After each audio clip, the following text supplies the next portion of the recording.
as I was with the military, I will leave no stone unturned.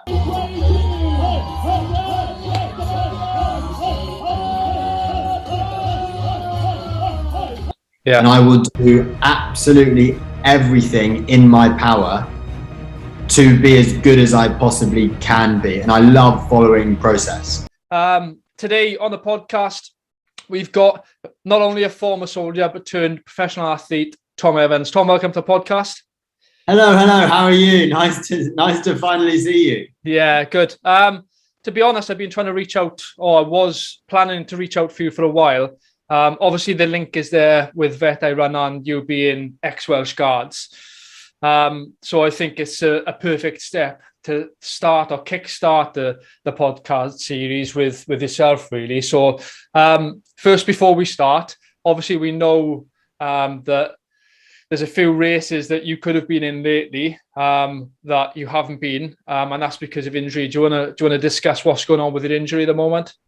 Yeah. So yeah, it's been such a frustrating one. And I know everyone will have their own examples of this. And I think for me, as a professional athlete, being able to share my injury and how I'm getting better from it, I think is really important. So I guess I've rewinded a little bit. In February, my knees have never been great. They were never great when I was serving.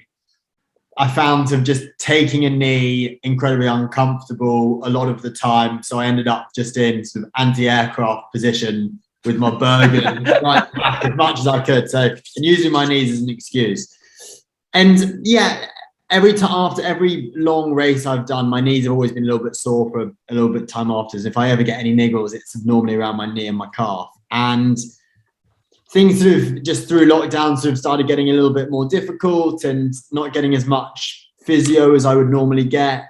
And what ended up happening is my IT band just got super tight, which was then pulling in my knee. I then developed a stress response in my sort of fibular head, just due to tight IT bands. And that stress response would have turned into a stress fracture and then a fracture had the IT band not been loosened off. So after lots of MRI scans and seeing two different specialists, both who said, look, we don't want to do surgery, but it kind of is now your only option. I have done countless rehabilitation processes. I've done PRP therapy, which is lots of injections into my knee. I've had cortisone, steroid shots into my knee.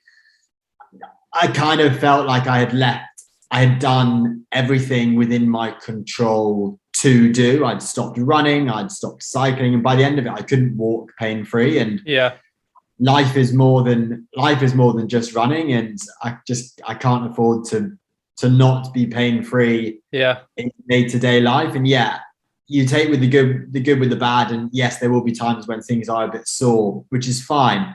But it got to the point that I couldn't take the dogs out for a walk, and I couldn't walk up the stairs properly and down the stairs. So yeah, it was. So I'm now 3 weeks today post-op, and yeah, the scar is pretty nasty. Big. It's not keyhole surgery. So yeah, it's pretty nasty, but I'm fully weight bearing. I'm off crutches. I should be on the bike next week. So yeah, it's okay. I got given a Lego Land Rover Defender to build. There's got thousands and thousands of pieces. It's got 498 pages of the instruction manual. I'd be game over. I'm terrible at it. I'm 100 pages in after a day. So by the end of next week is the plan to do it, because I can't drive at the moment, which is the biggest frustration. I've just bought myself an old, not quite military, but an old Land Rover Defender, which as a project, but it still works. It still drives. Yeah. But I can't drive at the moment. So you'll have to make do with a scooter. Yeah, exactly. Electric scooter, quicker than crutches. Yeah, I've seen it.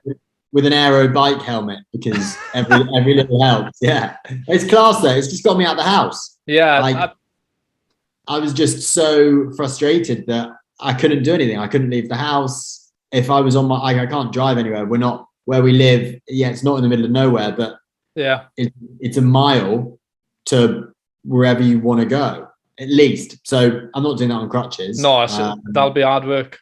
So get on an electric scooter and yeah. So what's the time frame? So I had ACL reconstruction I snapped my knee in Estonia on Opcrabit. I had ACL reconstruction end of March 2018. Yeah. And the frustrating part for me was not being able to run, but I knew it was a process whereby I had to follow the rehab. And the rehab, obviously, in the military, you know yourself, is truly amazing. But what's your timeline from having the operation to hoping to take that anti-gravity treadmill first run walk program? What's the timescale in months? I think in months 3. Yeah. I'm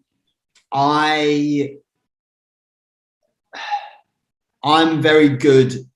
As I was in the military, I will leave no stone unturned. Yeah. And I will do absolutely everything in my power to be as good as I possibly can be. And I love following process. Yeah.